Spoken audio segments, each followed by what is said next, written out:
નમસ્કાર વિદ્યાર્થી મિત્રો, મારી યુટ્યુબ ચેનલ સંજય પટેલમાં આપ સૌનું હાર્દિક સ્વાગત છે. મિત્રો, આજના વિડીયોની અંદર આપણે ધોરણ 6 વિષય છે અંગ્રેજી, જેનું યુનિટ 10, જેનું નામ છે સ્કૂલ ઓફ સ્કિલ. આ પાઠના ભાગ 1 ની અંદર આજે આપણે પાઠ સમજૂતી, જેમાં લિસનિંગની અંદર જે એક્ટિવિટી આપેલી છે તેના વિશે શીખવાના છીએ.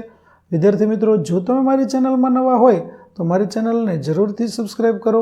વિડીયો સારો લાગે તો લાઈક કરો, શેર કરો અને બેલ નોટિફિકેશન ઓન કરો, જેથી મારા આગળના નવા વિડીયો પણ આપને મળતા રહે.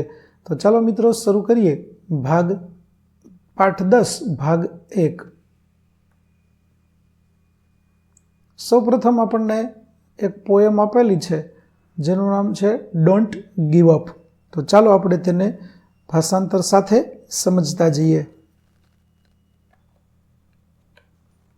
If you keep on going and never stop, એટલે કે જો તમે સતત પ્રયાસ કરતા રહો અને ક્યારેય અટકો નહીં, તો you can keep on going, you can make it to the top. તમે સતત પ્રયાસ કરી શકો છો અને તમે ટોચ પર પહોંચી શકો છો.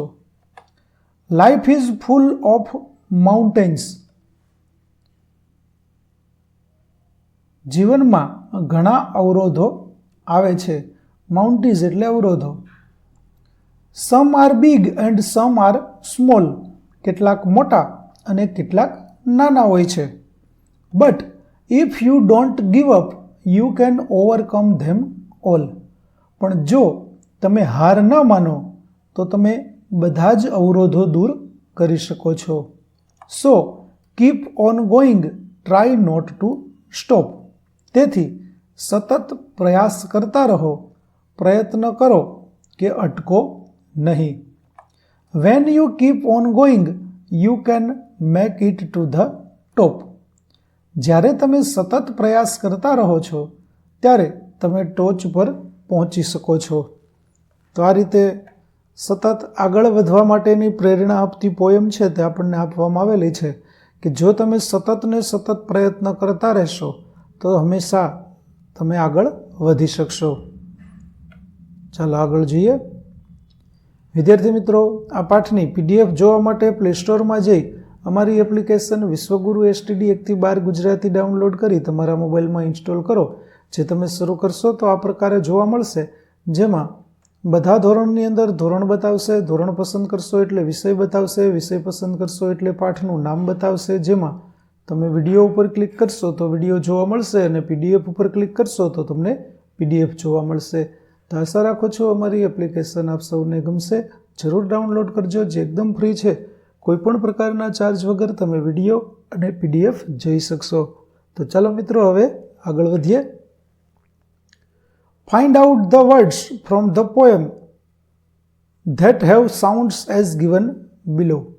એટલે કે આ શબ્દથી શરૂ કે પૂરા થતા હોય કે શબ્દ જેમાં આવતો હોય તેવા શબ્દ આપણે શોધવાના છે. જેમ કે સ્ટોપ તો કીપ, ટોપ અને અપ.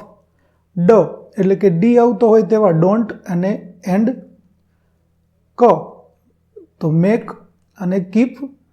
ટ તો ટી આવતો હોય તેવા not, stop, it, top, mountains અને બટ. નેવર એટલે કે એન આવતો હોય તેવા તો on, going, and, can, not, when. ત્યાર પછી listen to the story, quick action. ચાલો, એક વાર્તા આપેલી છે તો વાર્તા આપણે સમજતા જઈએ. વાર્તાનું નામ છે ક્વિક એક્શન, ત્વરિત નિર્ણય. ધેર વોઝ અ કિંગ, એક રાજા હતો. He was very found of natural paintings, તેને પ્રકૃતિના ચિત્રોનો ખૂબ શોખ હતો. નેચરલ પેઇન્ટિંગ્સ એટલે કુદરતી દ્રશ્યો કે પ્રકૃતિના ચિત્રો. The king kept all the painting materials and tools with him. રાજા ચિત્ર દોરવાની બધી સામગ્રી અને સાધનો હંમેશા પોતાની સાથે રાખતો. Once the king went to the mountain, એક વખત રાજા એક પર્વત પર ગયો. The scenic view of the mountains delighted him, so he wished to draw a painting. પર્વતનું મનોહર દ્રશ્ય જોઈને તે ખુશ થઈ ગયો અને તેને એક ચિત્ર દોરવાની ઈચ્છા થઈ. He set up a stand there and started painting. તેણે ત્યાં ચિત્ર મૂકવાની ઘોડી ગોઠવી અને ચિત્ર દોરવાનું શરૂ કર્યું. After the painting was ready, the king looked at the painting from every angle. ચિત્ર તૈયાર થયા બાદ રાજાએ દરેક ખૂણેથી ચિત્રનું નિરીક્ષણ કર્યું. While looking at the painting, he was moving backward step by step. ચિત્રનું નિરીક્ષણ કરતા કરતા તે એક એક ડગલું પાછળ જઈ રહ્યો હતો.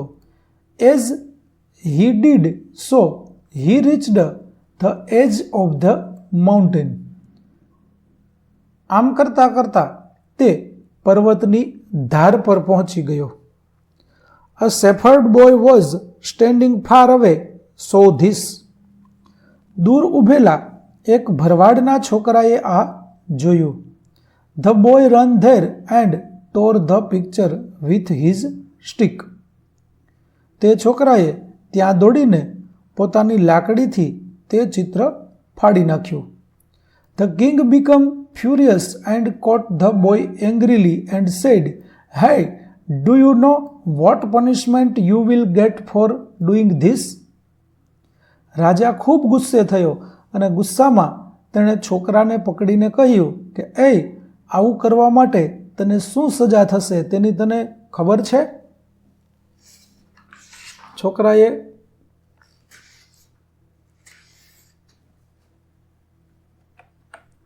ત્યાર પછી the boy fearlessly said, "Even if I get the death penalty, I accept it." કે જો મને છોકરાએ નિર્ભયતાથી કહ્યું કે મને જો મૃત્યુદંડ મળે તો પણ તે હું સ્વીકારીશ. I am just a simple shepherd. હું એક સામાન્ય ભરવાડ છું. How much is my life worth? મારા જીવનનું શું મૂલ્ય? But if something had happened to you, the kingdom would have become orphan. પણ જો તમને કંઈક થયું હોત તો આ રાજ્ય અનાથ થઈ જાત. The king continued angrily, "Hey fool, what was happening to me?" રાજા ગુસ્સામાં આગળ બોલ્યો કે અરે મૂર્ખ, મને શું થવાનું હતું? The boy replied, "Maharaj, you had reached the edge of the mountain." છોકરાએ ઉત્તર આપ્યો કે મહારાજ, તમે પર્વતની ધાર સુધી પહોંચી ગયા હતા. If you had taken even one more step, then જો તમે એક પણ ડગલું ભર્યું હોત તો. When the king looked back, he was surprised and thanked the shepherd boy for saving his life. જ્યારે રાજાએ પાછળ જોયું ત્યારે તેને આશ્ચર્ય થયું અને તેનો જીવ બચાવવા બદલ તેણે ભરવાડના છોકરાનો આભાર માન્યો. The king brought the boy to the palace, called his parents and rewarded them too. પછી રાજાએ તે છોકરાને તેના રાજમહેલમાં લાવ્યો અને તેના માતા પિતાને બોલાવ્યા અને તેમને પણ ઇનામ આપ્યું. He decided to pay all the expenses of his education and upbringing from the royal treasury. તેણે તેના શિક્ષણનો અને ઉછેરનો બધો જ ખર્ચ રાજ્યની તિજોરીમાંથી આપવાનો નિર્ણય કર્યો. આવી રીતે રાજાએ તેનો જીવ બચાવનાર છોકરો છે તેને આવી રીતે ઇનામ આપી અને સન્માનિત કર્યો અને છોકરાએ પણ રાજાનો જીવ બચાવવા માટે પૂરેપૂરો પ્રયત્ન કર્યો હતો. તેના બદલામાં તેને તે ઇનામ મળે છે. ચાલો answer the questions. What would have happened if the shepherd boy was not around? તો if the shepherd boy was not around, the king would have fallen off the mountain. બીજું, how would you save the king if you were the shepherd boy? તો I would do what the shepherd boy did. ત્રીજું, was the king angry at the end? તો no, the king was not angry in the and. Think of a different and for this story. આ વાર્તા માટે તમે બીજો કોઈ અંત વિચારો. તો વિદ્યાર્થી મિત્રો, અહીં તમારે તમારા વિચારો લખવાના છે, માટે મેં જવાબ અહીં આપ્યો નથી. ત્યાર પછી darken the circle of the correct option. સાચા ઓપ્શનનો જવાબ છે તેને આપણે ઘાટો કરવાનો છે. તો the king was lost in the painting because. તો જવાબ આવશે હી લવડ પેઇન્ટિંગ. બીજું, why did the shepherd boy help the king? તો જવાબ આવશે એ, the king took care of all the people. ત્રીજું, choose a similar word for angry. તો એંગ્રીનું થશે ફ્યુરિયસ.